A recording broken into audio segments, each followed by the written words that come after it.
Eh bien, bonjour à toutes et à tous. Avec Amélie, nous sommes très heureux de vous accueillir sur ce petit déjeuner Insider du FIC. Au nom de toute l'équipe FIC, nous vous présentons des vœux très chaleureux pour cette nouvelle année, en espérant qu'elle sera un peu moins désorganisée par la Covid que nous l'ont été les années 2020-2021. Le début de l'année n'est pas formidable puisque nous sommes obligés d'être en distanciel, mais on peut espérer que tout ira mieux d'ici le printemps. Nous allons traiter ensemble ce matin, et je les remercie, avec Jérôme Poggi, qui nous vient d'Aix-Marseille, qui est toujours là-bas, c'est le don d'ubiquité des webinaires, qui nous apporte ce rayon de soleil du matin. Et nous sommes heureux de l'accueillir, puisqu'il est ici, la métropole Aix-Marseille. Nous sommes heureux d'accueillir Florent Perdieu de C3N, et qui est un spécialiste de la lutte contre les rançongiciels. Et puis, bien sûr, Sylvain Cortès est notre partenaire dans cette opération du PGD Observatoire FIC. Et je vous remercie d'être présent parmi nous. Alors, le 12 mai 2017, c'était maintenant près de 5 ans, on se réveillait dans le monde entier avec des milliers d'ordinateurs compromis par un rançongiciel WannaCry. Voilà. Et alors, quand on regardait l'écran, on nous disait que si on voulait retrouver ces données encryptées, eh bien, il fallait tout simplement payer 300 $ en Bitcoin. Alors aujourd'hui, quand on voit les rançons qui sont demandées aux uns et aux autres, on se dit que 300 $, c'est vraiment de la petite monnaie quand on sait que c'est des millions de dollars qui sont exigés aujourd'hui, avec en plus parfois ce qu'on appelle la double extorsion, c'est-à-dire en fait l'exploitation dans un deuxième temps et des données à caractère personnel, des données avec une menace de les transférer sur les réseaux sociaux ou dans Internet. Donc aujourd'hui, on voit bien que le phénomène des rançongiciels, grâce ou à cause plutôt de la Covid, a pris une accélération considérable, qui confirme d'ailleurs ce qu'on a dit depuis le premier FIC 2007, c'est-à-dire que la cybercriminalité devient la criminalité du XXIe siècle, et que la plupart des délinquants ont compris qu'il valait mieux migrer dans l'espace numérique plutôt que d'aller casser, comme on dit, un crédit agricole au coin de la rue, où on tirera quelques espèces sonnantes et trébuchantes, et où on ira vraisemblablement aux assises, puis en réclusion criminelle. Voilà, donc aujourd'hui, nous sommes confrontés à un phénomène qui est incontestablement mafieux, à but lucratif, mais peut-être que derrière, il n'y a pas que du but lucratif. Et donc, je suis très heureux d'accueillir ce matin nos 3 intervenants. Je vais céder la parole, bien sûr, à Amélie, qui, comme d'habitude, a préparé ce petit déjeuner avec beaucoup de talent et de compétences. Et donc, je la remercie pour tout ce qu'elle fait, y compris pour ce prochain FIC que nous préparons avec beaucoup d'attention pour que ce soit un grand rendez-vous PFUE au mois de juin prochain, où nous espérons vous serez très nombreux. Donc voilà, je cesse de parler, j'ai trop parlé. Place maintenant aux vrais spécialistes, à ceux qui sont des connaisseurs du problème. Et Amélie, je vous rends le micro. Merci beaucoup, Général, pour cette introduction tout à fait de saison. Alors, on a parlé, vous, effectivement, vous avez commencé à un peu brosser le paysage du ransomware et de l'évolution un petit peu qu'on a connu depuis quelques années. Alors, je voudrais peut-être, justement, avant qu'on commence à échanger, peut-être, Major Perdieu, que vous nous dire peut-être un petit état des lieux, un constat. Vous recevez des plaintes de sociétés, d'individus. Qu'est-ce que ça vous permet de dresser comme constat sur l'état de la menace et l'évolution peut-être à la fois en termes de volume, de mode opératoire, de mode d'action? Alors, effectivement, comme vous l'avez évoqué, donc moi je suis affecté au centre de lutte contre les criminalités numériques de la gendarmerie nationale. Et à ce titre, nous gérons le contentieux des rançongiciels pour la gendarmerie. Alors la tendance, elle est toujours élevée. On est toujours sur une pression exercée sur les entreprises et les collectivités territoriales qui est relativement forte. Et à ce jour, nous ne constatons pas de fléchissement de la menace et du nombre d'attaques. Alors comme l'a évoqué en propos liminaire le général, effectivement, la crise sanitaire a été un accélérateur à notre sens, et les constatations le temps à le prouver dans le nombre d'attaques. des ouvertures vers l'extérieur des entreprises qu'elles ne rencontraient pas auparavant. Et aujourd'hui, la pression qui a commencé à être un peu prégnante depuis 2012 avec une accélération 2016-2017 est toujours sur un niveau relativement élevé. 2020 et 2021 ont été des années relativement élevées en termes d'attaques. Et aujourd'hui, sur déjà les 20 premiers jours de l'année, nous constatons déjà un niveau assez élevé d'attaque. Quant aux tendances, on est toujours sur, comme ça a été évoqué, on est toujours sur deux types d'attaques qui sont soit les attaques ciblées à destination de groupes qui font l'objet de soins bien particuliers, ou soit sur des attaques massives où derrière il va y avoir une attaque au chaland et on va pas forcément déterminer quelle est la victime. Ces attaques ciblées qui vont générer souvent de gros montants de rançon, puisque on va être sur des groupes qui vont avoir été d'abord travaillés, on va voir le chiffre d'affaires, et des attaques massives qui vont plutôt porter sur des petites rançons, encore qu'il tient lieu de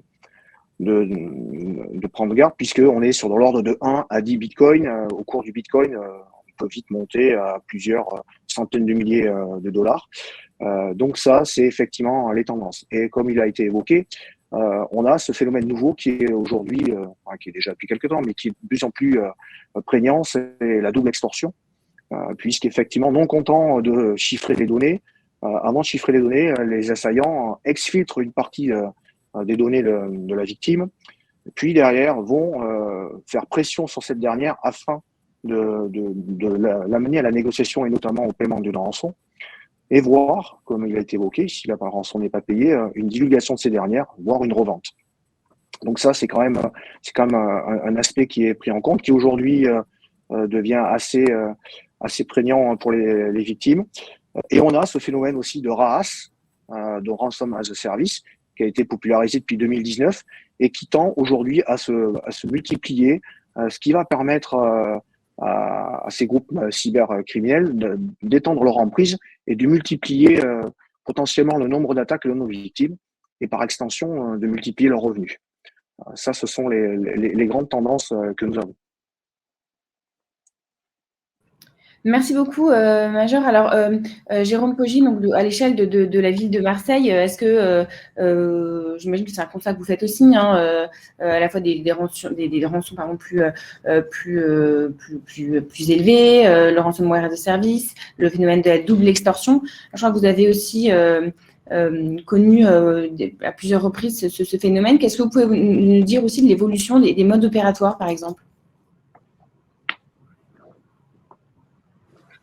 Ah, il semblait qu'il y a une petite coupure. On a perdu Jérôme. On l'a perdu momentanément. Et ben c'est pas grave. Je vais vous poser la question, Sylvain, du coup, à la fois sur l'évolution des modes opératoires, mais plus concrètement, vous qui connaissez peut-être qui pouvez nous expliquer techniquement, concrètement, à quoi ressemble un ransomware, une attaque par ransomware, et qu'est-ce que ça dit effectivement de l'évolution de la menace à la fois dans ses formes et dans ses modes opératoires.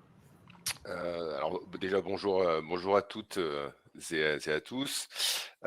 Oui, alors je dirais que les ransomware en fait n'ont pas, d'un point de vue technique et d'un point de vue on va dire méthode d'attaque sur les systèmes, ne change pas grand-chose par rapport à ce que ferait un individu derrière un clavier.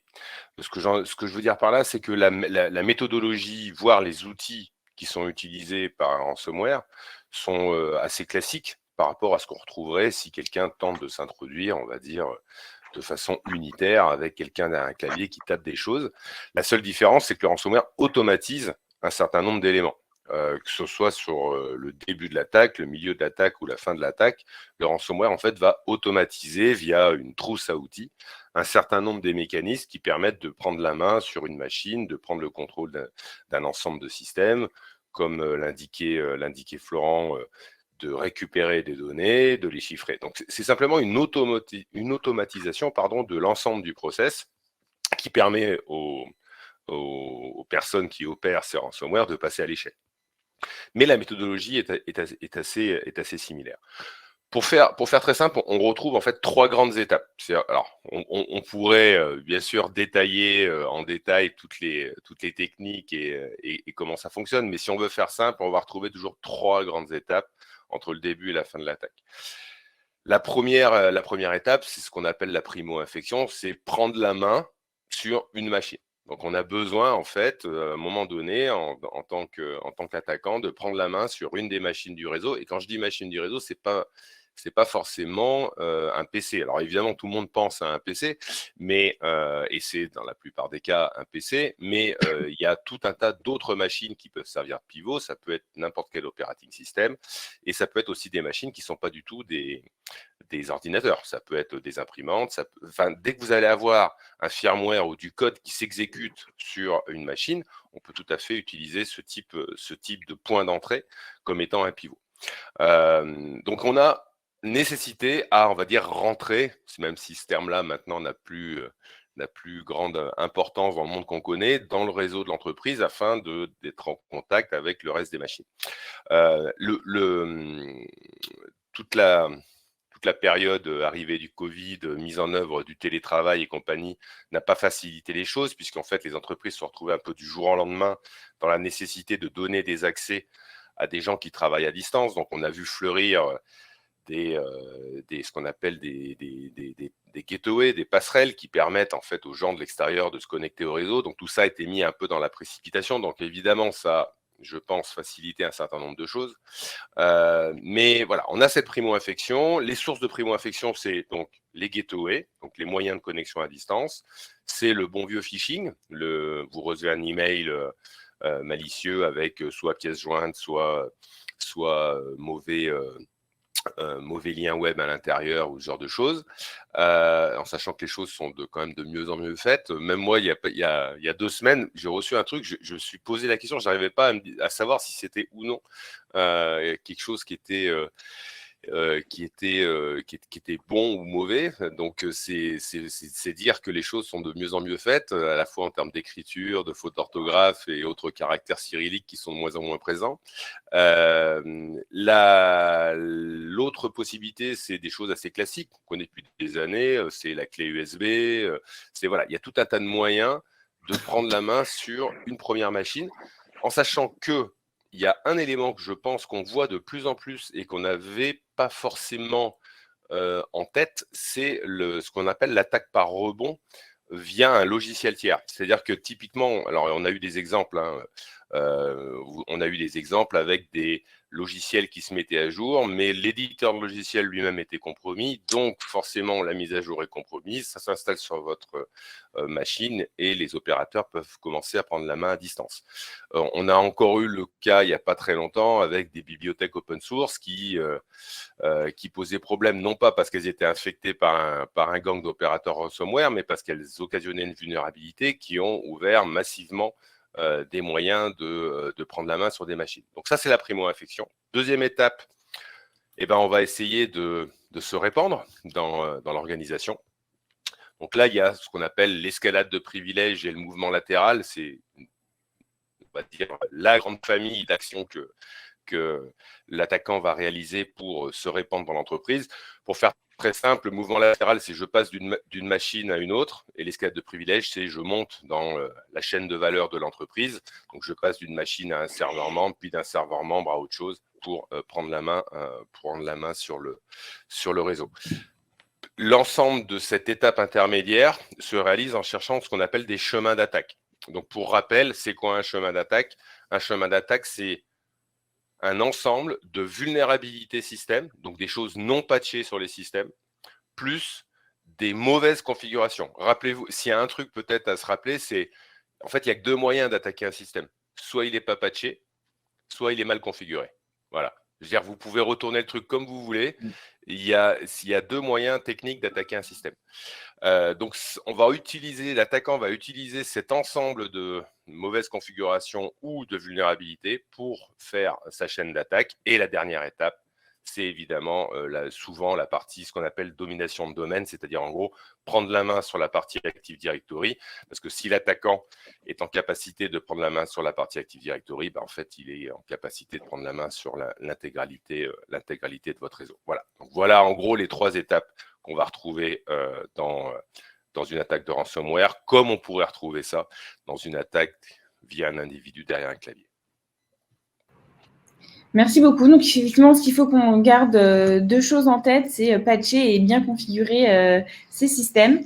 Alors, il y a quelque chose dont on n'a pas encore parlé, mais qui va peut-être un petit peu rebattre les cartes. Je ne sais pas, peut-être vous pourrez nous dire, mais Log4j, est-ce que ça va changer quelque chose à cette situation? Alors, Log4j, en fait, on va dire ça a surpris le grand public. Mais ça n'a pas surpris les professionnels qui travaillent dans ce domaine. Le Log4j, c'est une bibliothèque open source, d'accord, qui est développée par un certain nombre de personnes en open source et qui est, comme beaucoup de ce type de briques, utilisée en fait par rebond par X autres software ou outils. Donc ça rend un côté ubiquitaire qui est extrêmement fort de cette bibliothèque. Mais en fait, c'est pas surprenant. Enfin, ce genre de choses, on l'anticipe depuis des années. On est même surpris que ce soit pas arrivé avant, pour être très honnête avec vous. Juste pour vous donner une idée, alors chez Tenable, nous on a plusieurs outils, mais on a un scan de vulnérabilité, dont un scan qui est, on va dire, en mode SaaS. Donc là, pour le coup, on a des statistiques. La statistique, c'est 1 sur 10. C'est-à-dire que sur 10 IP scannés, lorsque Log4j est arrivé, on avait un asset, donc 10% des assets, qui étaient soumis à la vulnérabilité Log4j. C'est gigantesque, c'est énorme. On n'a jamais vu ça. Mais ce n'est pas surprenant, encore une fois. Dès lors que vous avez une bibliothèque qui est utilisée par X autres produits, on a ce genre de choses. On a un rayon d'impact qui est évidemment bien plus important. Et c'est vrai que l'open source favorise ce genre de choses. Je ne suis pas contre ou pour, ce n'est pas le problème. Je ne dénigre pas l'open source en tant que tel, ce n'est pas le souci. Mais le fait d'utiliser une bibliothèque de façon multiple sur un ensemble de systèmes complètement différents, un ensemble de software complètement différents, évidemment, si cette bibliothèque-là, elle a un problème, le rayon d'impact est gigantesque. Donc, je pense qu'il y a une prise de conscience de pas mal de... alors peut-être pas de software éditeur malheureusement, mais de clients qui se disent oui, là en fait on a un gros problème parce qu'on utilise des softwares, on ne sait même pas les bibliothèques qui sont dedans, et même si c'est de l'open source, et si jamais une de ces bibliothèques pose souci, en fait le rayon d'impact est gigantesque. Comment traiter ça? Ça ne va pas être simple, à part scanner les vulnérabilités des différents systèmes, ça ne va pas être simple, en sachant qu'en plus dans le cas de Log4j, on s'est rendu compte qu'il y avait pas une seule vulnérabilité, mais des vulnérabilités en cascade, ce qui a occasionné des petites nuits blanches à nos organisations françaises et dans le monde. Voilà en gros, c'est ce qu'on peut dire sur Log4j. Et face à ça, Log4j, mais aussi la menace ransomware plus globale, quelle est l'efficacité des outils défensifs? Alors, c'est une grande question. Alors, c'est toujours pareil, c'est-à-dire que les outils, c'est un moyen. Et pourtant, je travaille chez un software vendor, mais je ne vous dirai jamais qu'un outil va faire papa-maman et va résoudre vos problèmes du jour au lendemain, parce que ce n'est pas la réalité. Je pense qu'il y a des points sur lesquels il faut faire attention au niveau des outils, mais il y a aussi des points auxquels il faut faire attention en termes d'organisation. Bon, moi, je rencontre énormément, évidemment, on va dire, de clients qui ont soit été attaqués, parce que malheureusement, on les rencontre souvent après l'attaque. C'est-à-dire qu'il y a assez peu d'anticipation avant, mais bon, ça, c'est comme ça, c'est classique, c'est pas que chez nous. Et ce que je constate, c'est qu'il y a 2 gros problèmes majeurs. Un qui est sur les outils et un qui est sur les process. En fait, au niveau des process, il y a un problème parce que les équipes de production et les équipes sécurité n'ont rien de commun. En fait, ils parlent de langages qui n'ont rien à voir. Vous avez d'un côté le SOC avec son SIEM qui récupère des events et de l'autre, les gens qui sont censés maintenir, on va dire, la production, que ce soit sur n'importe quel type de système, Unix, Windows ou autre. Et en fait, il y a assez peu d'échanges entre ces équipes. Il n'y a généralement pas de management commun, ou quasiment pas. Les outils ne sont pas alignés, c'est-à-dire qu'ils utilisent chacun leurs outils de leur côté. Vous avez la production qui fait le déploiement de software, la sécurité qui fait la remontée d'alerte. En fait, il y a un manque de lien organisationnel entre ces deux équipes qui est incroyable. Et il faut absolument améliorer ça. Parce que quand vous constatez un mouvement qui semble problématique ou détecter une technique d'attaque sur votre réseau, il ne faut pas que ça mette 3-4 heures que l'information passe de la partie sécurité à la partie production. Or, c'est la partie production qui va être en capacité de bloquer les choses, de modifier, de patcher, de rebooter, etc., etc. Et là, vraiment, il y a un énorme travail dans les organisations. Parce que on travaille comme ça depuis 30 ans et c'est pas simple de changer les choses, mais il va falloir que ça change. Donc ça, sur les process, il faut vraiment faire attention. Le deuxième élément sur les outils, je dirais que le problème majeur, c'est ce que j'appelle le syndrome du marteau. Alors, le syndrome du marteau, c'est quoi? Vous avez une vis, vous voulez la mettre dans un mur, mais vous n'avez qu'un marteau. Donc vous vous dites, mais ça va le faire. Je vais prendre le marteau, je vais taper la vis, ça va rentrer dans le mur. Et puis, elle va tenir, la vis. Alors, elle va tenir 1 semaine, 2 semaines, 3 semaines. Mais pour mettre une vis dans un mur, il faut un tournevis. Il ne faut pas un marteau. Donc, ce qu'on constate au niveau des outils, c'est que parce que les entreprises ou les organisations ont acheté tel outil, ils veulent tout faire avec. Parce qu'ils se disent, ça, c'est génial, je vais tout faire avec. Sauf qu'évidemment, ça ne marche pas. Un marteau, un tournevis, un tournevis. Et évidemment, vous avez alors l'exemple typique que tout le monde connaît si on a un peu travaillé dans la sécu, c'est le SIEM. Moi, le nombre de personnes que je rencontre qui m'expliquent qu'ils sont capables de tout détecter avec un SIEM, et évidemment, c'est pas possible, ça pose problème parce que les gens pensent vraiment être protégés en fait à la fin. C'est ça le truc, c'est que ils se disent j'ai acheté un outil, donc le chef se dit j'ai acheté un outil, c'est protégé. Alors évidemment, une fois qu'on l'a acheté, il faut l'implémenter, c'est pas toujours aussi simple. Et en fait, même les gens qui opèrent l'outil pensent sincèrement que l'outil suffit et que l'outil répond à leurs besoins. Donc voilà, il y a ces deux éléments-là auxquels il faut faire attention. Les process, plus de lien entre l'équipe sécurité et l'équipe production. Et au niveau des outillages, attention, il n'y a pas d'outils magiques. Et malheureusement, on a besoin d'une panoplie d'outils qui agissent à différentes strates, à différents niveaux au niveau de l'attaque. Et il faut les orchestrer, il faut les mettre en commun, mais il faut malheureusement plusieurs types d'outils. Voilà.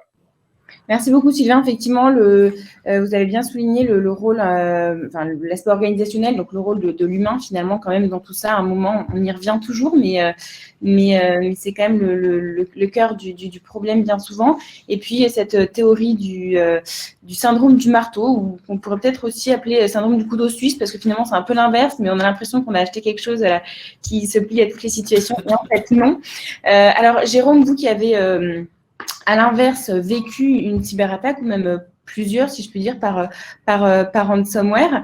Quelles sont quelles réactions vous pouvez avoir sur ce qu'on vient de dire, à la fois, alors on en parlait au début avant que vous disparaissiez malheureusement momentanément, mais sur l'évolution et la typologie des attaques, mais aussi sur la pertinence d'utiliser certains outils, sur les moyens, sur l'attaque en elle-même, à quoi ça ressemble et comment elle se propage, comment elle se diffuse. Voilà, quel est votre retour d'expérience sur tout ça de votre côté? Alors, mon retour d'expérience, malheureux retour d'expérience, mais bon, malgré tout, on doit le vivre comme quelque chose de positif, hein, puisque, voilà, on a été compromis, mais au moins, on apprend de ses erreurs.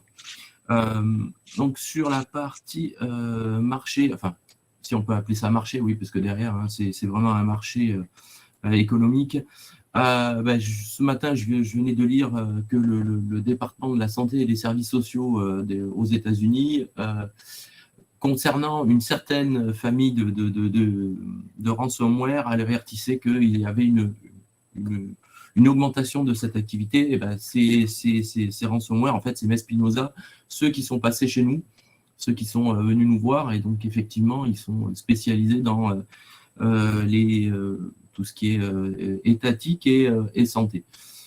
Donc ça continue. Je pense que même ça s'amplifie de plus en plus. Hein, on le voit sur toutes les collectivités, sur toutes les sociétés, c'est de plus en plus public. Ils sont de plus en plus professionnels, ça c'est certain. C'est vraiment les retours d'expérience qu'on a. C'est assez, ça devient vraiment quelque chose de très particulier qu'il va vraiment falloir qu'on comprenne tous, hein, que ce soit côté sécu, côté marketing, à tous les niveaux et surtout côté exploitation, que si on n'a pas encore été compromis, c'est que probablement on l'est déjà ou on va l'être. Voilà, donc ça c'est quelque chose qu'on a en cyber dit depuis très longtemps, et malheureusement on n'arrive pas à faire rentrer ça dans les têtes, mais là j'ai l'impression que ça commence à rentrer malheureusement. Voilà, donc je vais carrément être assuré avec ce qu'a dit Sylvain là sur la partie organisationnelle et humain, c'est sûr, c'est certain à 100%. Si derrière, effectivement, vous avez les super outils, les fameux outils magiques, hein, même si il n'y a aucun outil magique, si derrière, vous n'avez personne, malheureusement, vos outils ne serviront à rien. Hein, que ce soit un SIEM, que ce soit un EDR, que ce soit un XDR, un SOAR, ce que vous voulez, des trucs qui lèvent les alertes, qui détectent, qui voient.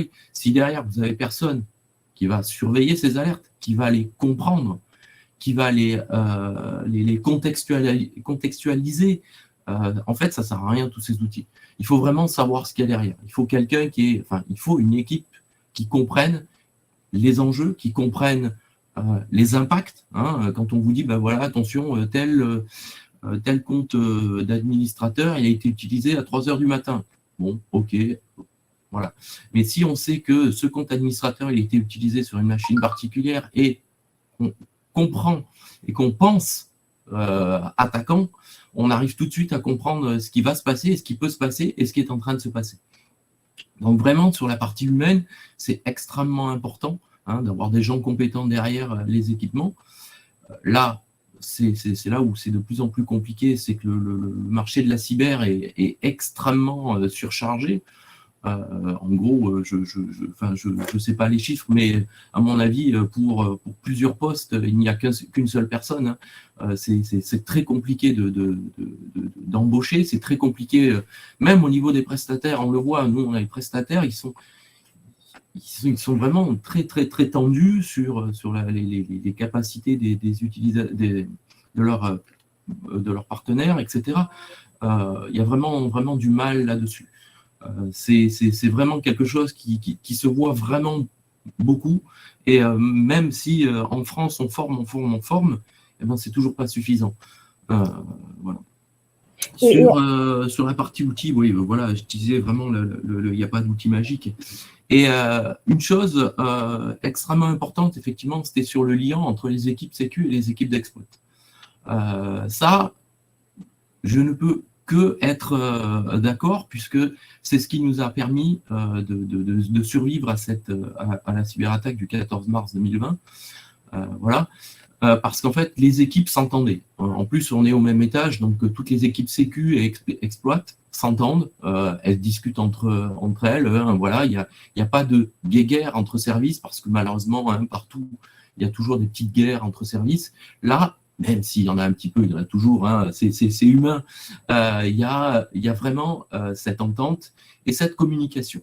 En plus, le fait d'être localisé physiquement au même endroit est une bonne chose, parce que on se croise dans les bureaux. Bon, avec le télétravail, c'est un petit peu plus compliqué, mais ça se fait toujours. Voilà. Mais le fait de se croiser au café, de discuter, les réunions au café, c'est exceptionnel comme échange d'informations. On s'échange des petites infos, des 3-4 choses, et ça permet d'avoir toutes les infos très, très rapidement. Et ça, vraiment, c'est ce qui nous a sauvés, le fait d'avoir des équipes aussi compétentes qui comprennent très rapidement.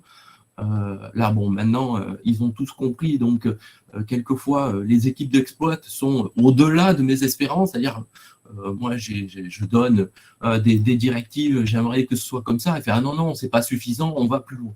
Voilà. Donc ça, c'est important, vraiment, cette sensibilisation humaine, cette compréhension des équipes d'exploit. Et après, évidemment, au niveau direction, puisque, bon, comme on l'a tous vécu, nos équipes dirigeantes ont compris que quand on demande quelque chose, malheureusement, c'est pas pour se faire plaisir, bon, même si on ne se jamais fait plaisir, hein, c'est quand même de l'argent public, et vraiment on justifie, etc. Et ce qui peut arriver, malheureusement, on sait que ça arrive. Donc, du coup, ça permet d'avoir un petit peu plus de moyens, que ce soit humain ou financier, et d'avoir cette sensibilisation à tous les niveaux. Malheureusement, cette cyberattaque, bon, elle nous a fait perdre pas mal de temps, pas mal de moments, etc. Mais ce qu'il y a de bien, c'est que ça a permis de sensibiliser tous les agents.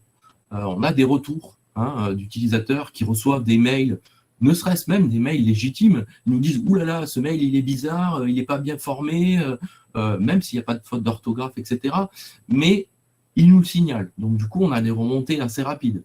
On leur explique qu'il n'y a pas de souci, c'est un mail légitime, mais qu'ils continuent à nous les envoyer. Parce que faut pas leur dire ah oui, mais c'est bon, c'est normal, il n'y a pas besoin de nous les envoyer. Non, bien au contraire. Il vaut mieux en avoir plus, avoir malheureusement des faux positifs, dire c'est bon, ce sont des mails légitimes, que de louper des vrais mails. Que ce soit de phishing ou toute autre tentative d'escroquerie. Donc on les récupère et on a pu réagir dernièrement. On a reçu donc 2 personnes ont signalé un phishing. Donc immédiatement on a pu identifier que c'était un de nos partenaires. Donc je l'ai rapidement contacté pour dire attention, tel compte a été piraté, il a envoyé du phishing. Il serait bien que tu fasses attention à ce compte, que tu le surveilles. Évidemment, tu changes le mot de passe. Hein. Voilà. Moi, derrière, j'ai pu faire mon enquête pour savoir qui avait reçu ce mail et avertir ses utilisateurs pour leur dire attention, vous avez été victime, vous avez reçu un mail de phishing. Si vous êtes allé dans ce site et que vous avez rentré votre login et mot de passe parce qu'on vous l'a demandé, parce que c'était pour télécharger un document, veuillez changer le plus rapidement possible votre mot de passe parce qu'il a été compromis, etc. Et heureusement que j'ai envoyé ça, puisqu'il y en a 2 ou 3 qui ont dit « Ah oui, effectivement, j'ai rentré mon mot de passe. » Mais voilà, mais maintenant, le phishing est vraiment très très bien fait. Pour l'histoire des fautes d'orthographe, en fait, j'ai eu une explication dernièrement. Pourquoi dans certains phishing, il y a des fautes d'orthographe, alors que bon, on sait très bien faire les pirates savent très bien faire des mails parfaits, tellement parfaits que ça en devient presque suspect. Justement, ils mettent des fautes d'orthographe pour cibler un certain type de population. C'est plus, puisque les gens ne vont pas voir les fautes d'orthographe, donc potentiellement, ils vont être moins enclins à connaître la cybersécurité, à se méfier. Voilà. Donc ça aussi, c'est des méthodes, des astuces. On comprend que derrière, vraiment, ça s'est professionnalisé. Hein. On le voit, hein, les dernières attaques. Là, on a malheureusement une société française qui a été rançonnée, où on a appris directement sur le site web que dans 17 jours, les données allaient être publiées. Bon, elles ont été publiées il y a quelques jours. Donc, du coup, on sait qui c'est. Mais voilà, donc vraiment, il y a effectivement, ce qu'on disait, ce double rançonnage. Hein. C'est pour ça qu'il ne faut pas payer, parce que si on paye la première fois, on est catégorisé comme bon payeur, et donc du coup, les équipes de rançonneurs vont se partager l'information. Tiens, j'ai un super client, il paye celui-là, tu peux y aller. Voilà. Et du coup, tout est monnayé. Général, je vous laisse. Oui, c'était juste un clin d'œil à Jérôme Poggi en nous disant que finalement, ceux qui font des fautes d'orthographe ont un avenir professionnel garanti, si je puis dire. C'est une bonne façon de voir les choses, mais en tout cas, je pense que ça renforce ce que vous disiez, Sylvain, et vous aussi, Jérôme. La vigilance humaine, finalement, fait quand même une bonne partie du travail. Alors, vous avez parlé justement vous avez utilisé un terme assez fort, vous avez dit on a survécu à une attaque, vous venez de parler un petit peu de la question du paiement des rançons. Donc, vous avez traversé plusieurs crises de ce type déjà. Quelles sont pour vous les quelques grandes bonnes pratiques de la gestion de crise? Est-ce qu'il y a des choses à faire, à ne pas faire? Alors, c'est toujours difficile de généraliser, évidemment, hein, mais est-ce qu'il y a en tout cas quelques grands points qu'il faut bien avoir en tête? Les grands points, en gros, une crise, hein, ça ne s'improvise pas, ça se prépare. Ça, c'est le maître mot. Parce que pendant la crise, on ne peut pas se dire, bon, alors qu'est-ce que je vais faire? Où est-ce que j'ai mes mots de passe? Où est-ce que j'ai mon annuaire? Mais qui il faut que je contacte? Alors, il faut que je coupe Internet, mais quel câble, quel système, quel équipement? Ah oui, mais en fait, j'ai oublié le VPN avec telle personne. Non, ça, c'est pas possible. Pendant la crise, ça doit être une opération quasi militaire. On applique la checklist. 1, 2, 3, 4. On applique. On a prévu un scénario. Bon, évidemment, hein, chaque crise est différente. Hein. Il faut adapter un minimum le scénario, mais il faut que le scénario principal soit prêt. Il ne faut pas qu'on puisse réfléchir. Hein. Ce que je dis assez souvent, c'est que même dans la salle machine, il doit y avoir le gros câble, la fibre optique qui permet d'accéder à Internet ou d'interconnecter avec tel partenaire, etc., avec une grosse étiquette à retirer en cas de crise. Il faut que ça aille jusqu'à ce niveau-là. Et il faut penser que les exécutions de ces opérations ne sont pas faites par des gens techniques. Ça peut très bien être, je ne sais pas moi, un directeur, parce que lors de la crise, on est en début, il est dispo, donc il doit aller faire cette opération. Voilà. Donc il faut vraiment penser préparer les procédures, qu'elles soient accessibles à tous. Ça, c'est quelque chose d'important. Bon, je répète encore, se préparer, hein, vraiment, c'est important. Et ne pas oublier que le papier et le crayon, ça marche bien aussi. Hein. Donc, pendant une crise, le papier, le crayon, le paperboard, je peux vous assurer que c'est quelque chose d'exceptionnel qui fonctionne coûte que coûte, même si on n'a plus d'énergie, même si on n'a plus… voilà. Mais ça c'est quelque chose à avoir. Et puis, un autre conseil, c'est pendant la crise, bichonner vos équipes techniques. Voilà, mais à vraiment les bichonner, c'est eux qui pédalent, c'est eux qui rament, c'est eux qui permettent de remonter le SI ou justement de le protéger, de le verrouiller et d'identifier d'où est l'attaque. Mais voilà, les équipes techniques, il faut vraiment les bichonner, surtout qu'elles sont quand même assez rares à avoir. Donc, c'est des trucs tout simples, un café, petit pain au chocolat, croissant. Ça n'a pas de prix. Ça n'a pas de prix. Et puis, il faut aussi veiller sur leur santé, parce que pendant une crise, hein, on a l'habitude de dire c'est un sprint. Pas que. Au début, c'est un sprint, parce qu'il faut faire des choses très rapidement. Et ensuite, ça va être un marathon. Mais pas un marathon de 3 jours. Hein. Il faut s'attendre à un marathon d'une semaine, 2 semaines, voire plus. Hein. Ça peut aller même à des mois, suivant l'impact, suivant la profondeur de l'attaque, etc. Donc vraiment, se préparer, hein, voilà, avoir les procédures, hein, et penser aux humains, que ce soit pendant la crise et après la crise. Parce que on le voit assez souvent, hein, c'est pendant la crise, donc les équipes techniques y vont à fond, mais il y a quand même un sentiment donc, de responsabilité, de culpabilité qui arrive derrière. Et derrière, il y a justement un impact psychologique qui se ressent, alors qui ne se ressent pas toujours au début, mais ensuite, c'est dans la longueur. Donc, si en plus, on a tiré un peu fort sur le marathon, qu'on a pris un peu plus que les 42 km, du coup, derrière les équipes, elles vont avoir un peu de mal à reprendre. Donc, fatigue physique, fatigue psychologique, énervement, c'est des engueulades dans les couloirs, alors que les gens s'entendaient très bien. Voilà.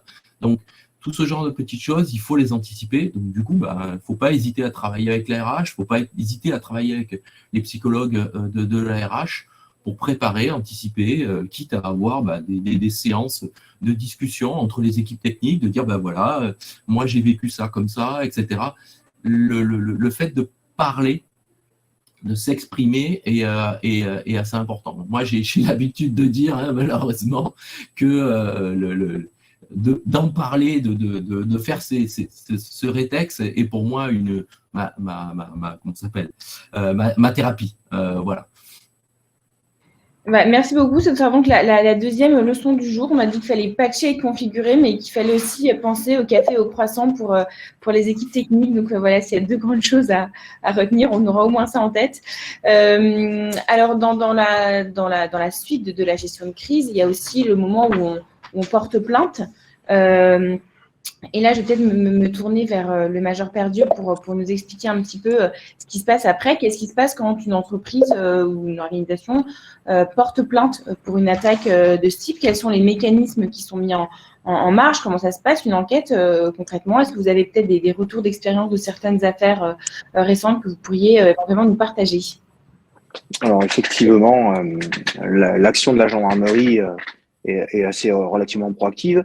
En la matière, la gendarmerie fait de la cybercriminalité depuis maintenant presque une quinzaine d'années, et nous avons en interne une chaîne qui se nomme la chaîne Cybergende, qui est déclinée jusqu'à l'échelon brigade, qui repose sur un socle d'environ 7000 militaires qui sont en capacité, à des degrés divers, mais qui déposent un socle commun de compétences, de pouvoir traiter ce type d'affaires. Nous, depuis maintenant un peu plus d'1 an, il a été mis en place un protocole au sein de l'institution afin d'apporter une réponse particulière aux rançongiciels et au traitement de ces derniers. Quand une victime, quelle qu'elle soit, appelle ou se présente dans une brigade de gendarmerie afin de déposer plainte, tout de suite, il y a un canevas d'audition qui est commun à toutes les unités de police et de gendarmerie, qui a été mis en œuvre par le parquet de Paris, qui a la compétence en matière des rançongiciels sur le territoire national, en accord avec les 3 services centraux, dont le C3N, la brigade de lutte contre la brigade de lutte contre les criminalités numériques de la préfecture de police de Paris et l'office central.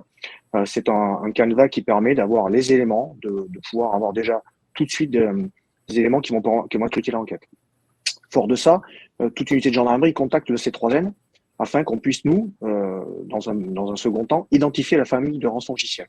Car en France, il a été fait le choix de gérer les rançongiciels par famille et non par individu. Auparavant, chaque unité gérait un peu ses procédures. C'est un choix qui a été fait, qui est ce qu'il est, et c'est peut-être le moins mauvais, car on a conscience que derrière une famille, nous n'avons pas toujours les mêmes auteurs, et parfois des affiliés utilisent plusieurs familles. Toutefois, les familles ont été réparties ainsi et sont attribuées à un des 3 services d'enquête. Partant de là, dès lors que nous avons, identifié la rançongiciel, on informe le parquet de Paris qui, lui, va saisir un des 3 services. Lorsque c'est un service, lorsque c'est une famille qui est gérée par la gendarmerie nationale, soit par une antenne du C3N ou soit par le C3N lui-même, nous allons, dans un premier temps, faire déplacer sur place, au sein de la société, soit un correspondant nouvelle technologie, donc un CNTech, ou un technicien, un NTech, au chevet de la société, afin de pouvoir recueillir des éléments, des données techniques qui vont être dans un premier temps fondamentales, puisque, vous l'avez évoqué, comme l'a évoqué Jérôme, il y a une détresse parfois morale et physique qui est relativement intense. Il y a une pression qui est exercée sur tous les acteurs et notamment sur les techniciens, le RSSI et DSI. Et parfois, des activités ou des actions sont menées qui peuvent être contraires à l'enquête judiciaire. On entend bien que l'enquête judiciaire, elle n'est pas primordiale en la matière. Ce qui est important, c'est de redémarrer le système informatique et de permettre à la société ou à l'administration de pouvoir travailler. Toutefois, en matière judiciaire, si certaines actions sont menées, elles peuvent être destructrices de preuves, d'éléments qui vont nous permettre, nous, d'acter. Donc, dans un premier temps, on essaie de conditionner l'envoi de techniciens sur place. Ensuite, lorsqu'on est dans un temps très proche de l'action, parce qu'il faut aussi garder à l'esprit que lorsqu'une plainte est déposée 1 mois après l'attaque, forcément, le degré d'investissement des unités est différent. Mais toutefois, lorsqu'on est très proche de l'attaque, nous transportons au chevet de la société et de la victime, et nous pouvons être, dans ces cas-là, assistés soit par des techniciens que nous avons ici à la division des appuis des opérations numériques, qui sont des ingénieurs formés, officiers commissionnés ou autres, et qui ont une compétence pour pouvoir traiter et analyser les données techniques. Et nous pouvons également, le cas échéant, lorsque c'est nécessaire, être amenés à être assistés par des unités spécialisées en matière de négociation. Alors, on va parler un peu de la négociation, parce que la négociation, c'est un état de fait, c'est une réalité. Aujourd'hui, la doctrine en France, c'est on ne paie pas les rançons. Le parquet de Paris dit on ne paie pas les rançons. L'État français dit on ne paie pas les rançons. Toutefois, il faut garder à l'esprit que lorsqu'une société met en péril son existence et qu'elle n'a pas d'autre choix que de payer, eh bien, parfois elle peut être amenée à payer. Et là, lorsque l'unité de gendarmerie est saisie et lorsque le C3N est saisi, nous pouvons, nous, assister à cette dernière dans cette action de négociation, qui est souvent conditionnée par tout un tas d'éléments que la victime va nous donner. Alors, ça peut être soit gagner du temps pour laisser justement aux équipes de remédiation ou aux équipes en interne de pouvoir peut-être essayer de remonter les sauvegardes ou autres, ou peut-être d'avoir la certitude que la clé de déchiffrement fonctionnera ou pas. Ça, c'est une action que nous pouvons avoir. Et puis c'est souvent un des facteurs qui nous est assigné, c'est essayer de faire baisser substantiellement le prix de la rançon. Ça, c'est une des actions que nous menons et qu'on a déjà menées par le passé pour les grands groupes. Gardons à l'esprit quand on a des sociétés françaises qui sont des leaders mondiaux dans leur secteur d'activité, pour lesquelles on réclame plusieurs dizaines de millions de dollars de rançon, et que par jour, elles perdent 10 à 12 millions de dollars. Au bout d'un certain nombre de jours, la question légitimement se pose. Donc la rançon peut être la solution pour obtenir ces systèmes de déchiffrement. Alors pourquoi on dit on ne paye pas la rançon? Comme l'a évoqué Jérôme à juste titre, vous n'avez pas la certitude que derrière, vous n'allez pas être une porte d'entrée pour revenir. Ça ne garantit pas que la clé de déchiffrement sera fonctionnelle. Ensuite, on ne finance pas le terrorisme, parce que c'est une forme de terrorisme.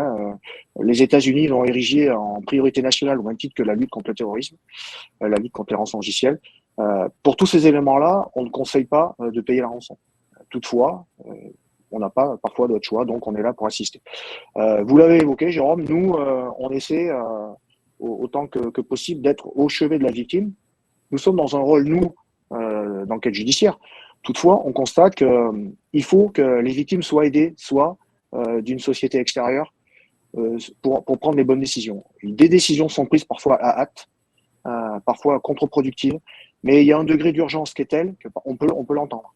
Nous avons aussi ce rôle-là de conseil, parce qu'on a des gens qui connaissent la thématique, qui connaissent la problématique, et on est aussi là pour essayer de temporiser, laisser travailler les ingénieurs, laisser travailler les techniciens, parce que c'est primordial. Donc tout ça fait que derrière, on mène notre enquête, et une enquête judiciaire n'est plutôt une enquête cyber n'est qu'autre qu'une enquête judiciaire classique. On se base, c'est à peu près la même chose. La particularité, c'est que cette délinquance est internationale et qu'on est dans un monde dématérialisé. On est en cyber. C'est ce qui va nous différencier comme l'évoquait le général, du casse du Crédit Agricole local. Alors, c'est pas parce qu'on est dans un monde dématérialisé à l'étranger qu'on n'a pas d'action, on n'a pas de levier. En 2001 a été créée votée la Convention de Budapest, qui permet aux pays qui l'ont ratifiée de pouvoir se coordonner et d'obtenir des éléments. Donc aujourd'hui, l'activité et la coordination avec les pays étrangers est une force, et ça fonctionne. Aujourd'hui, se créent des task force avec tout un tas de pays. Nous sommes, partie prenante dans plusieurs forces pour la lutte contre certains rançongiciels. Gardons à l'esprit que les rançonneurs qui impactent les sociétés françaises sont les mêmes qui impactent des sociétés américaines, anglaises, allemandes et consorts. Donc, on ne peut plus gérer ce phénomène-là de manière franco-française. Il faut sortir de nos frontières et aller vers les pays étrangers pour qu'il y ait cette coordination, cet échange de données. C'est pour ça qu'interviennent dans ce rôle de coordonnateur Europol et Interpol, qui sont des organismes européens, policiers et internationaux, qui vont coordonner l'activité et l'action de tous les pays qui travaillent. Donc, sur certaines thématiques, sur certains rançongiciels qui nous sont attribués, nous travaillons avec le FBI, les services anglais, allemands, japonais, puisque nous avons les mêmes types d'auteurs.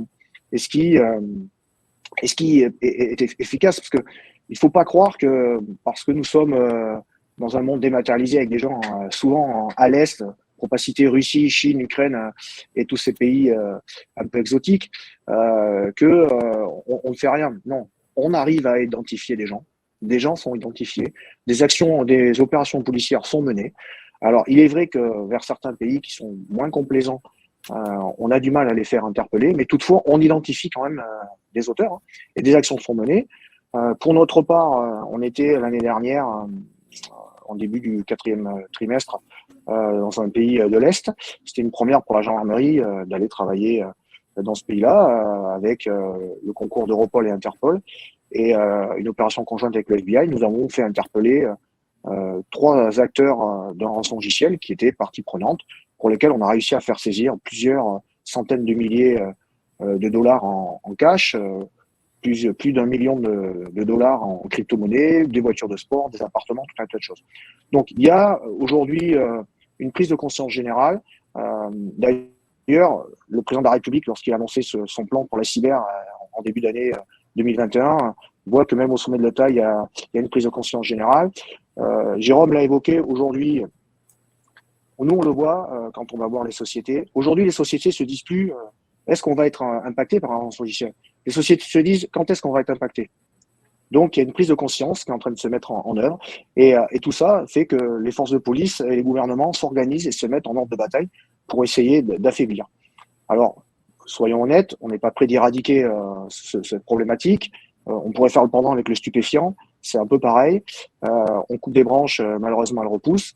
Gardez à l'esprit également que les pays qui hébergent ces attaquants-là sont les premiers bénéficiaires de l'argent, puisque cet argent va être souvent réinvesti dans l'économie locale. Donc, quelque part, il y a une forme de complaisance à leur égard, parce que ça génère énormément d'argent. On est sur plusieurs milliards, ça a été évoqué, le coût des rançons. Donc, il y a des actions qui sont menées, il y a des actions qui vont encore être menées, que ce soit le service de police ou la gendarmerie. Nous travaillons, nous diligentons les enquêtes, nous essayons d'aller vite. Sur une échelle de temps, effectivement, on n'est pas comme sur un vol classique, on va être sur plusieurs mois, parfois quelques années, parce que ça requiert des compétences particulières, une entraide avec les pays et notamment les autorités judiciaires des pays qui, elles, prennent leur temps. Donc, on travaille, on arrête des gens et on a bon espoir d'en arrêter d'autres. Merci beaucoup. Général, je crois que vous souhaitiez compléter. Oui, merci. Je voulais simplement faire deux remarques. La première, vous avez raison de souligner l'importance de la coopération internationale. Et dans la coopération internationale, il y a l'action, mais aussi la capacité que l'on a d'aller rechercher des données importantes qui nous permettent de comprendre des phénomènes sur la longue période. Et j'appelle simplement votre attention sur le fait que récemment, le Comité européen de protection des données a sommé Europol de supprimer un nombre très important de données. Je vois bien, l'enjeu, c'est protéger les libertés individuelles, la vie privée. Il y a une seule personne qu'on oublie toujours quand on a ce débat sécurité-liberté, c'est la victime. Or, plus on efface les données, plus on laisse la victime sur le carreau. Et ça, je crois que c'est une réflexion. J'aimerais bien qu'au moment de la PFUE, quand on va parler de tous les textes européens, on s'intéresse d'abord et avant tout à la victime, parce que sinon, on n'est pas sur le bon référentiel. Deuxième remarque que je voudrais faire, c'est rappeler qu'en 2019, l'Union européenne a pris un règlement, une décision PESC, concernant des gels de crédit et des interdictions d'accès de personnes qui sont, considérées comme auteurs d'infractions au cyber. Et les premières décisions qui étaient prises en 2020 ont visé des acteurs qui étaient responsables, nominativement désignés, de WannaCry et de NotPetya qui est un faux rançongiciel, puisque c'est plutôt du sabotage de données. Mais ça montre que l'Union européenne a décidé en quelque sorte de sanctionner. Alors, sur les gels financiers, c'est plus facile. Sur les pénétrations et transits sur le territoire européen, c'est autre chose, sauf si un jour l'avion est détourné pour des raisons techniques et la personne se retrouve sur le tarmac de Nice. Mais là, c'est une autre affaire où on va prendre des vacances. Mais ce n'est pas forcément une hypothèse qu'il faut exclure. Voilà, c'était juste cette petite remarque que je voulais faire. C'est que l'Europe a pris un certain nombre de décisions. Je pensais qu'elle ne le ferait pas et elle le fait. Donc, c'est plutôt bon signe. Merci beaucoup, Général. Alors, vous avez parlé de la victime et justement, Jérôme, du point de vue de la victime, comment ça s'est passé de votre côté, tout ce processus d'enquête, de recherche de l'auteur, éventuellement des dépôts de plainte aussi. Quel est votre retour là-dessus? Alors, le processus est simple. Déjà, détecter qu'on a un ransomware. Donc, la première des choses, c'était de protéger, de figer la scène de crime, hein, comme on pourrait dire, puisque effectivement, la police a besoin d'informations, mais nous aussi, on a besoin de ces informations. Parce que une des priorités lors d'une compromission, c'est de savoir par où ils sont rentrés et depuis quand. Parce que le depuis quand, ça nous permettra de savoir que les sauvegardes avant nous permettent de reconstruire plus facilement, plus sereinement, même si voilà, on a besoin d'informations, mais d'avoir au moins cette date. Ensuite, savoir par où ils sont passés, comment ils sont arrivés, ça nous permet d'avoir ce qu'on appelle les indices de compromission, ou IOC, que l'on va commencer à partager avec nos partenaires, parce que ces indices de compromission, ils vont permettre d'identifier si les partenaires ont eux aussi été impactés, parce que quand il y a une compromission, c'est rarement une seule compromission, il y a toujours des ramifications, des tentatives de passer, d'aller atteindre le prestataire machin parce qu'il avait une prise de télémaintenance, etc. Donc ça permet de confirmer le périmètre. Et évidemment, pour les services de police et l'ANSSI, c'est très important ces indices de compromission. Donc du coup, nous on a travaillé évidemment avec les services de police. En plus, nous c'était juste la veille des élections, donc le niveau de criticité est monté assez rapidement. Donc contact avec l'ANSSI, contact avec un prestataire de réponse à incident. Donc ils sont arrivés. On va dire, nous on les avait appelés, ils devaient être 14h à 23h, avec le TGV, ils étaient sur place. Voilà, donc quelque chose une action rapide, parce que à ce moment-là, tout est une histoire de minutes et d'heures, puisque les données sont effacées, il y a des choses qui sont perdues, il y a des journaux qui sont tournés, donc du coup, il faut vraiment figer la scène de crime pour obtenir le maximum d'informations qui serviront pour la remédiation et qui serviront pour les services de police. Nous, notre prestataire, c'est lui qui a collecté toutes les données et qui les a fournies aux services de police. Et effectivement, c'était le parquet de Paris qui s'est occupé de notre affaire.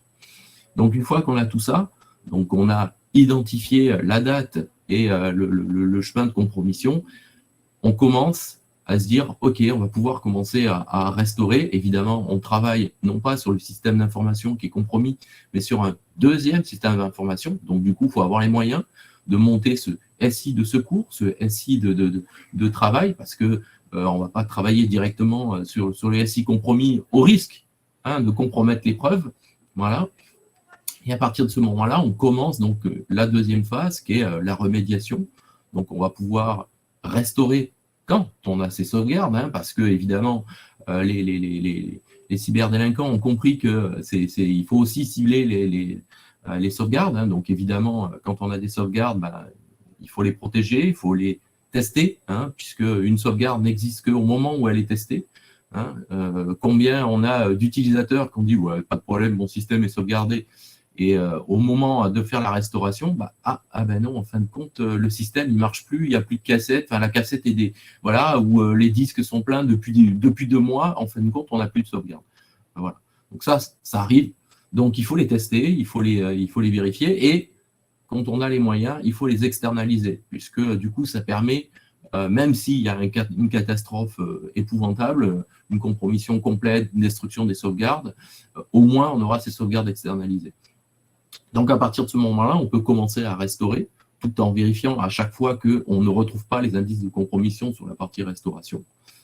Évidemment, entre-temps, on a communiqué en interne et en externe, puisque quand un système d'information d'une ville est en défaut, ça se voit vite. Par exemple, l'état civil, la gestion des concessions dans les cimetières, la partie facturation, la partie RH, donc tout ça sont des choses très importantes qu'il faut tout de suite communiquer. Et puis communiquer permet de rassurer les utilisateurs de notre côté, mais aussi les citoyens, puisque nous, en tant que collectivité, une des choses les plus importantes, surtout dans cette perspective de dématérialisation de plus en plus importante, il faut garder cette confiance des citoyens et montrer que on a tout fait et on sauvegarde, on protège les données des citoyens, parce que ce sont les données des citoyens sur lequel on a la responsabilité. Et donc, une fois qu'on a commencé à restaurer, remonter le système d'information, ben là, évidemment, on ne remonte pas à l'identique, parce que si le système d'information a été compromis, c'est que probablement il y avait des défauts, il y avait des failles. Du coup, on remonte mieux sécurisé avec des choses. Et puis en plus, un des avantages d'une compromission, c'est que ça permet de remettre des choses à plat. Puisque de toute façon, le SI est arrêté, donc il y a des opérations qu'on ne peut pas faire parce qu'on est en période de production, etc. Là, on peut de nouveau se poser certaines questions et penser, peut-être que là, effectivement, ça fait 20 ans qu'on fait comme ça, enfin bon, je dis un chiffre comme ça, mais peut-être que là, il faut qu'on revoie, c'est l'occasion de profiter de ce moment-là pour repartir de zéro. Merci beaucoup, Jérôme. Alors, Sylvain, je vous voyais acquiescer de temps en temps. Est-ce que vous souhaitez réagir, compléter, commenter? Oui, honnêtement, tout ce qui a été dit est très juste. Alors, il y a des choses qui ont fait écho aux choses que j'ai pu vivre ou à l'expérience que j'ai pu avoir. On a parlé à un moment donné de la gestion de crise. Je crois que c'est Jérôme qui en parlait. Effectivement, il a raison, le maître mot, c'est l'anticipation. Il faut prévoir tout un tas d'éléments avant en fait que ça arrive, en sachant que ça va arriver. Et c'est des choses aussi bêtes que de savoir dans quelle salle on va se retrouver. On parlait du paperboard, mais voilà, il faut qu'il y ait un paperboard dans la salle, il faut qu'il y ait un switch, il faut qu'il y ait des câbles, il faut vérifier que dans la salle, par exemple, on capte avec le GSM, parce que si on a la téléphonie sur IP, la téléphonie sur IP ne marchera pas. Il y a tout un tas de choses comme ça qu'on doit vérifier en amont. Jérôme a également parlé de la partie papier. Moi, je préconise en fait d'avoir un certain nombre d'informations sous format papier. Certains mots de passe au coffre, certains éléments de configuration, les IP importantes, etc. Parce que le jour où toute la partie, on va dire, data numérique et chiffrée, évidemment, vous aurez plus accès à vos plans visio de réseau pour savoir quelle est l'IP de telle machine. Donc voilà, il y a un côté anticipation qui est super important. Les sauvegardes, alors bien sûr, pour rebondir sur le dernier élément des sauvegardes, évidemment c'est un point toujours un petit peu compliqué à gérer de la part des clients. Mais ne perdez pas de vue aussi que la sauvegarde ne vous protège pas de l'exfiltration de données. Voilà, la sauvegarde, c'est bien pour reprendre la partie démarre son SI, évidemment. Il faut que ce soit possible le plus rapidement possible. Mais l'exfiltration de données, la sauvegarde ne vous empêchera pas de vous en protéger. Voilà. Donc ça, c'est un élément à garder en tête. Il ne faut pas se tromper de combat. Merci beaucoup, Sylvain, de votre retour aussi. Alors, peut-être avant il y a pas mal de questions qui vous ont été posées tout au long du webinaire. Donc, on va prendre un petit peu de temps maintenant pour les prendre. Mais peut-être juste avant, petit tour de table avant de terminer. On a beaucoup parlé donc de cette menace qui continue, qui s'accentue, qui s'amplifie. Qu'est-ce que vous pouvez imaginer pour disons, quelques prochaines années à venir en termes de volumétrie peut-être aussi, mais surtout de grandes tendances, de grands modes d'action? Quel est l'avenir du ransomware? En quelques mots peut-être. Je ne sais pas qui veut. Peut-être Major Perdieu, si vous voulez... La tendance, force est de constater qu'on espère qu'à un moment donné, on va avoir un phénomène de plateau. Je pense que la prise de conscience générale, la montée en puissance de ce phénomène-là va faire que les sociétés seront de plus en plus maintenant sécurisées, alertées. Il faut de toute manière, ça a été évoqué par Sylvain et Jérôme, il faut que chaque société prenne un plan de crise, qu'on ait un plan de crise, et il faut qu'il y ait des investissements. C'est le maître mot. Malheureusement, c'est le parent pauvre. Beaucoup de RSSI et DSI nous disent, ils sont alarmés, nous disant, finalement, on est les parents pauvres, nos grands patrons ne veulent pas investir. Ils estiment que c'est pas un investissement, c'est une perte d'argent. Donc, si cette prise de conscience se fait, je pense que nos sociétés seront mieux armées, nos collectivités territoriales également, et les services de santé.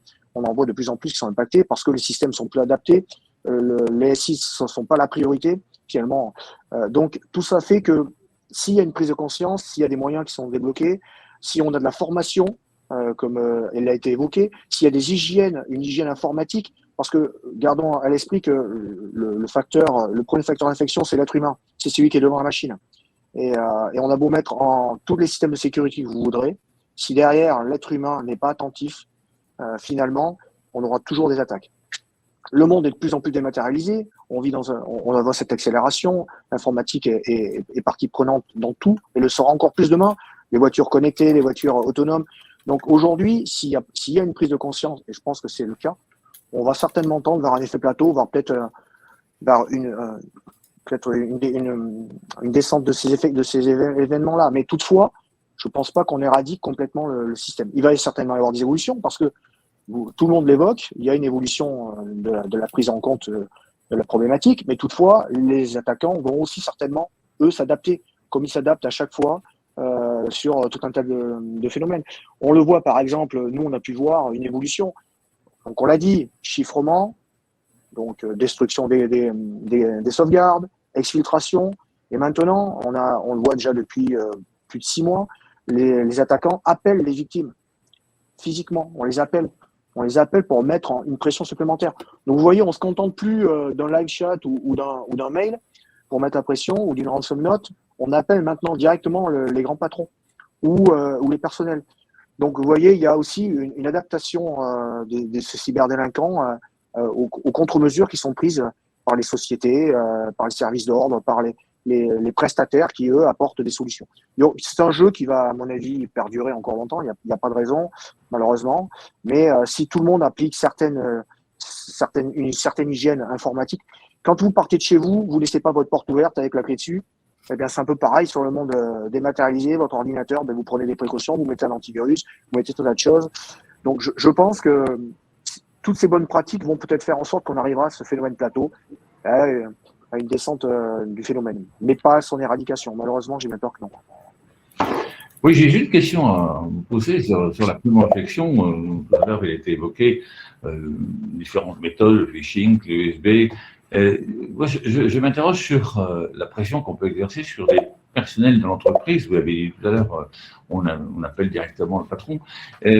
Quand on peut faire une pression sur ces personnes pour qu'elles puissent faciliter la pénétration dans l'entreprise, c'est-à-dire qu'en fait, je pense par exemple au phénomène de sextorsion et autres, qui permettent de dire quelqu'un qui travaille dans l'entreprise, écoutez, si vous ne faites pas cela pour nous, eh bien, il y aura telle conséquence pour vous. Donc, est-ce qu'il n'y a pas un moyen, si vous voulez, de compromettre ces personnes via d'autres moyens et de faire en sorte que ce soit ces personnes qui soient elles-mêmes les outils de la primo-infection? Alors, c'est évident, mais pas que dans le mode mise de pression négative. Ça peut être aussi des offres, entre guillemets, positives. Alors, évidemment, je ne citerai pas de nom, mais je peux vous garantir qu'il y a un certain nombre d'attaques qui sont passées par des prestataires informatiques qui font du offshoring. Évidemment, quand vous proposez à quelqu'un dont le salaire moyen est de 500 € et que vous lui dites que vous allez lui donner un bitcoin si jamais il tape une ligne de commande ou qu'il désactive tel process sur une machine et que cette personne est à environ 20 000 km de la France, évidemment que ça peut fonctionner. Je ne dis pas que ça marche à tous les coups, mais ça peut fonctionner. Et c'est un problème majeur, parce que c'est un problème sur lequel on n'a quasiment aucune emprise. Je veux dire, dès lors que vous infogérez une partie de votre SI et que cette gestion est réalisée par des gens qui ont en fait au final des salaires assez faibles, c'est très très facile de les compromettre. Pas qu'ils soient plus corruptibles au sens moral du terme, c'est pas ce que je veux dire, mais les enjeux pour eux ne sont pas les mêmes. Donc évidemment que c'est un énorme problème et qu'il y a assez peu de solutions à court terme. Ouais. Et je peux vous garantir que ça existe pour l'avoir constaté. Merci Sylvain. Jérôme, vous voulez peut-être rajouter quelque chose? Comment dire? C'est malheureusement le cas, hein. Voilà, effectivement, on pense à la primo-infection donc avec phishing, mais il peut y avoir aussi effectivement la primo-infection par menace. Voilà. On en entend peut-être moins parler, mais peut-être parce que c'est quelque chose qui va arriver ou qui est assez faible et qui peut arriver. Bon, dernièrement, il y a quand même des groupes de pirates qui ont gentiment envoyé des clés USB, donc à l'ancienne, hein, pour compromettre des SI. Donc, comme quoi, les bonnes vieilles méthodes fonctionnent encore. Voilà, donc là-dessus, effectivement, l'humain, c'est pour ça que il y en a beaucoup qui disent que l'humain, effectivement, est la première comment ça s'appelle, il y a toujours un problème à cause de l'humain. C'est pas une fatalité. Sensibiliser le personnel, sensibiliser ses agents permettra justement d'éviter ce genre de choses, avoir les schémas et les procédures en cas de début d'incident de sécurité, permet d'anticiper ce genre de choses.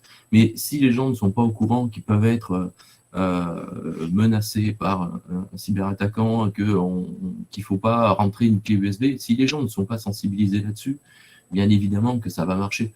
Donc c'est pour ça que sensibiliser, anticiper, faire confiance à ces utilisateurs, à ces agents, c'est important. Mais il ne faut pas tout de suite dire, de toute façon, ils vont toujours cliquer, même si il y en a toujours un qui va cliquer, mais justement, si il clique et qu'il comprend qu'il a fait une erreur, qu'on lui dit, OK, tu as fait une erreur, pas de souci, tu avertis le plus rapidement possible, au moins on va pouvoir traiter l'incident le plus rapidement possible. Il ne faut pas voir comme j'ai mis la clé USB, oulala, vite, je ne le dis rien, c'est pas moi, voilà. Non, ça c'est pas une bonne méthode, donc du coup il faut responsabiliser les utilisateurs, leur dire voilà, il est possible que ça arrive, même nous, hein, ça nous arrivera hein, en tant qu'expert cyber, etc. On fera toujours une erreur. L'erreur, on y arrivera toujours à la faire. Parce qu'on va être un jour fatigué, on va pas avoir pris son café, machin, ce genre de choses, tout ça. Donc, accepter l'erreur des utilisateurs, mais dans ce cas-là, il faut les sensibiliser, leur dire, voilà, si vous avez fait une erreur, vous avez telle procédure, telle opération à faire. Il vaut mieux qu'il y ait justement que la personne va dire débranche son ordinateur, passe en mode avion son portable, plutôt que de dire ah là là, qu'est-ce que j'ai fait. Non, il faut vraiment leur permettre d'avoir cette possibilité de réaction et les responsabiliser et leur faire comprendre que ça peut arriver, mais il y a des solutions. Donc, responsabiliser et déculpabiliser aussi, l'erreur est humaine finalement, et c'est pas grave d'en faire tant qu'on prend les mesures après qui permettent de réduire un petit peu les risques. Alors, on a pas mal de questions. Ah si, allez-y. Excusez-moi, pour rebondir sur votre question initiale là, sur les différentes tendances, quelles sont les tendances qu'on perçoit comme étant ce qui va arriver ou ce qui arrive déjà. Pour moi, il y a trois. Alors, sur la partie pour moi, premièrement, on voit de plus en plus d'attaques qui utilisent la partie IoT. Alors attention, quand je dis IoT, on s'entend bien, c'est au sens large du terme. C'est-à-dire, en gros, on va dire, faire simple, tout ce qui est système industriel, tout ce qui va être caméra, voilà. Donc on voit une augmentation d'un certain nombre de chemins d'attaque qui passent par des systèmes industriels, donc dans les usines typiquement, même si évidemment c'est de plus en plus compliqué de faire la différence entre le SI industriel et le SI normal, parce que tout ça est un peu mélangé, notamment en usine, mais c'est une tendance qu'on perçoit. La deuxième, c'est qu'on voit quand même de plus en plus malgré la qualité des outils défensifs, on voit de plus en plus d'évasion de solutions type EDR ou antivirus. Il y a une espèce évidemment de course entre les gens qui produisent de l'EDR ou de l'antivirus et les attaquants.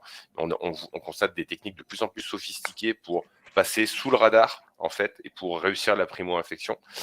Et ça, honnêtement, c'est assez inquiétant parce que c'est quand même le premier rempart. Un des premiers remparts, c'est quand même l'antivirus ou l'EDR qui est sur votre machine. Ça ne fera pas tout, mais c'est une bonne idée d'en avoir un, une très bonne même. Et on voit de plus en plus de techniques d'évasion qui sont assez efficaces et ça pose souci. Et puis la troisième tendance, c'est on voit en fait une augmentation de la complexité des chemins d'attaque. C'est ce que je disais tout à l'heure, c'est-à-dire que vous utilisez principalement dans un chemin d'attaque des systèmes non patchés et des mauvaises configurations, notamment des mauvaises configurations dans Active Directory, parce que c'est ça qui permet de prendre la main sur le réseau. Et on voit de plus en plus, avant on avait des chemins d'attaque assez simplissimes, on va dire, et on voit de plus en plus de rebonds en fait, de système en système pour arriver à ces fins. Et là, pareil, on a toujours l'habitude de dire que les défenseurs, ils raisonnent en tableau et les attaquants, ils raisonnent en graphe, mais c'est assez vrai. Et à nous d'apprendre à raisonner comme des attaquants également de ce point de vue-là. Merci beaucoup, Sylvain, pour cette prospective un peu et ces conseils. Alors, je vous propose qu'on prenne du coup quelques questions. On n'a pas beaucoup de temps et beaucoup de questions, donc on va essayer de faire au mieux. Alors, il y avait une question, on avait un petit peu, on a évoqué la question des sauvegardes tout à l'heure. Et donc, on a une question justement en ce sens. Est-ce que vous confirmez la pertinence d'avoir des backups à plusieurs périodicités, jours, semaines, mois, trimestres, années, etc., pour récupérer les données? Je ne sais pas, peut-être Jérôme, vous pouvez répondre à ça. Oui. Après, effectivement, ça a un coût d'avoir des sauvegardes, mais oui, parce que de toute façon, ça servira un jour. Effectivement, c'est un peu comme une assurance, une sauvegarde. Quand on l'a pas, et qu'on en a besoin, on est très embêté, mais quand on l'a et qu'on n'en a pas besoin, on se dit oh là là, ça sert à rien les sauvegardes. Sauf que le jour où on en a vraiment besoin, on est vraiment content de l'avoir. Donc effectivement, il faut avoir cette périodicité. Alors justement, sur le chat, j'ai répondu à peu près, je sais que la moyenne est de présence sur un SI et entre, habituellement maintenant, ça descend en dessous du mois, puisqu'on voit des attaques, on voit des attaquants qui restent 48 heures, une semaine, 2 semaines. Ça peut être très très rapide, puisqu'ils ont compris que maintenant, plus ils sont rapides, moins vite ils sont détectés, justement. Donc, en agissant rapidement, ça leur permet de passer au travers tout ce genre de choses et d'avoir les temps de réaction des équipes qui sont pas toujours en corrélation. Voilà, mais avoir au moins un mois, c'est le minimum. C'est le minimum. Évidemment, si on a la fameuse règle, une fois par jour pendant une semaine, les 4 semaines du mois, puis après, tous les 3 mois, c'est déjà pas mal. Et surtout, ne pas oublier de les tester. Et quand c'est encore le plus de budget, c'est d'en externaliser une partie. Alors effectivement, si je peux rajouter un propos à Jérôme, nous, c'est l'expérience qu'on a à chaque fois. Les sauvegardes, oui, mais sauvegardes hors réseau. Combien de victimes nous disent on a des sauvegardes, elles sont chiffrées. Donc c'est bien d'avoir des sauvegardes, mais si vous les avez sur le même réseau, c'est pas la peine, elles ne vous servent à rien. Donc la politique de sauvegarde, effectivement, hebdomadaire, journalière, mensuelle, bien. On voit plein de sociétés qui finalement ont encore recours à la bonne vieille bande magnétique. On l'a eu lors d'un FIC avec le général Vatingoire sur Strasbourg, une société qui paye encore une personne pour qu'elle vienne physiquement mettre la cassette et l'enlever. Et là, ces sauvegardes, elles sont protégées. Si vous conservez des sauvegardes physiquement sur votre réseau, si elles ne sont pas offline, elles ne servent malheureusement pas à grand-chose. Merci beaucoup. En effet, il ne suffit pas d'avoir des sauvegardes, il faut les avoir aussi dans les bons formats et dans la bonne configuration.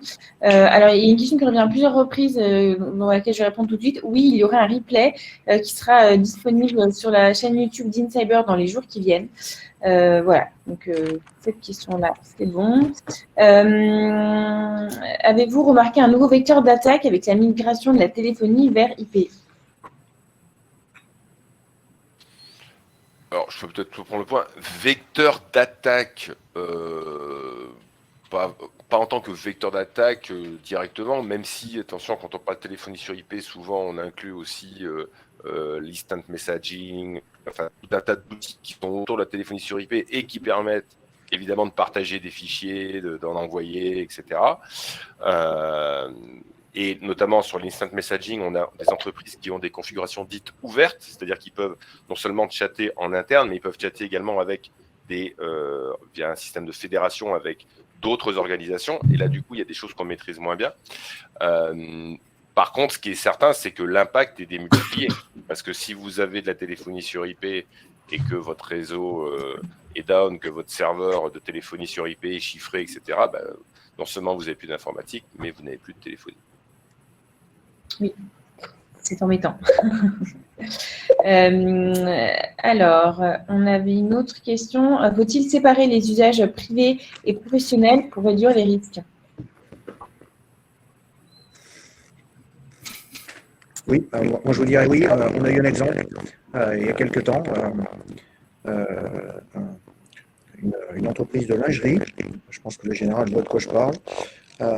Une employante au lieu d'eux, elle a ouvert sa boîte mail à usage privé et elle a infecté l'entreprise, mettant quasiment à l'arrêt, voire signant presque l'arrêt de mort de la société. Donc oui, il faut compartimenter le privé du professionnel. Ça fait partie, je pense, des bonnes pratiques. Ça vous permettra certains écueils. Merci pour votre réponse. N'hésitez pas, les autres, si vous voulez évidemment compléter, Sylvain et Jérôme. Alors, ça, je crois qu'on en a déjà un petit peu discuté. Vous l'avez déjà finalement parlé, Jérôme. Il y avait une question sur la façon dont vous avez informé les citoyens, les habitants suite à l'attaque. Comment vous avez communiqué justement? Vous l'avez un petit peu évoqué, mais c'est intéressant. On en parle un peu moins souvent de la question de la communication. Effectivement, qu'est-ce que vous dites, à quel moment, à qui? Déjà, dans la cellule de crise, il faut qu'il y ait une cellule spécialisée pour la communication, puisque communiquer, c'est important, mais ça ne s'improvise pas. Et puis ensuite, quand on communique, il faut communiquer au bon moment, les bons mots. Donc, c'est vraiment quelque chose qui se pèse, qui se prépare.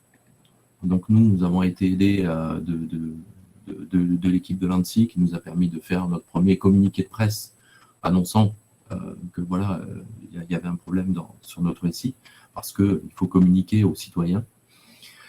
Surtout ne pas oublier de communiquer aussi aux agents, parce que c'est quand même eux qui sont touchés, donc c'est eux qui vont plus pouvoir travailler le lundi matin. Voilà, leur expliquer que lundi matin, il va peut-être falloir faire de l'archivage, faire du tri dans les papiers, voilà. Donc, avoir un moyen de communication, donc au moins avoir la liste des téléphones portables des agents ou des responsables des agents qui après à eux de communiquer donc en effet boule de neige. Mais voilà, il faut le préparer, cette communication. Je le répète, mais voilà, ça ne s'improvise pas. Mais il faut le faire. Il faut le faire parce que derrière, il peut y avoir des effets pervers il n'y a pas de communication, bizarre. Voilà, et tout de suite, ça peut monter de fil en épingle. Il peut y avoir des théories du complot, etc., qui peuvent apparaître. Bon, nous, on en a eu, évidemment. Mais toute crise, justement, elle a sa théorie. Et voilà, donc il faut vraiment communiquer. Merci beaucoup, Jérôme. Alors, on arrive un petit peu malheureusement à la fin du temps qui nous est imparti. Avant de finir la session, je vais peut-être vous laisser dire un mot de clôture générale si vous le souhaitez. Voilà. Écoutez, donc, d'abord vous remercier d'être venu si nombreux pour participer à ce webinaire, puisque j'ai compté jusqu'à 300, presque 390 participants. Donc c'est à la fois le côté désespérant du distanciel, mais aussi le côté très positif, puisque vous êtes beaucoup plus nombreux que lorsque nous sommes réunis au Célestin ou ailleurs pour ce genre de webinaire. Moi, je retiens simplement que nos trois intervenants ont apporté, chacun avec sa compétence, une vision de ce que représentent aujourd'hui les ransomware et des modes d'attaque, comment faire pour prévenir ce genre de cyberattaque qui est extrêmement douloureuse pour l'entreprise, pour la survie de l'entreprise, mais je crois que Jérôme Poggi l'a bien dit lui-même aussi pour les équipes, et Florent également, les équipes qui vivent un stress considérable et il y a tout un coaching moral aussi à apporter en même temps qu'il faut soutenir l'entreprise dans sa reprise d'activité et dans l'enquête qui va nécessairement accompagner la conduite de la crise. Merci aussi à Sylvain pour sa présentation très méthodique en 3 points. J'ai noté le syndrome du marteau. Y a-t-il aussi le syndrome de la faucille? Ça, on demandera à quelques amis, quelques survivants. Et puis, voilà, je crois que c'était une très bonne séquence. Merci en tout cas à Mélie de l'avoir animée, comme elle le fait avec toujours beaucoup de talent. Et donc, j'espère que nous nous retrouvons bientôt. Je crois que c'est le 16 février. Tout à fait, le 16 février, ouais, on vous enverra bientôt les invitations. Et en attendant, le replay sera donc disponible dans quelques jours. À mon tour de vous remercier tous les trois et puis à tous ceux qui nous avaient suivis aujourd'hui. Et on vous dit donc au 16 février.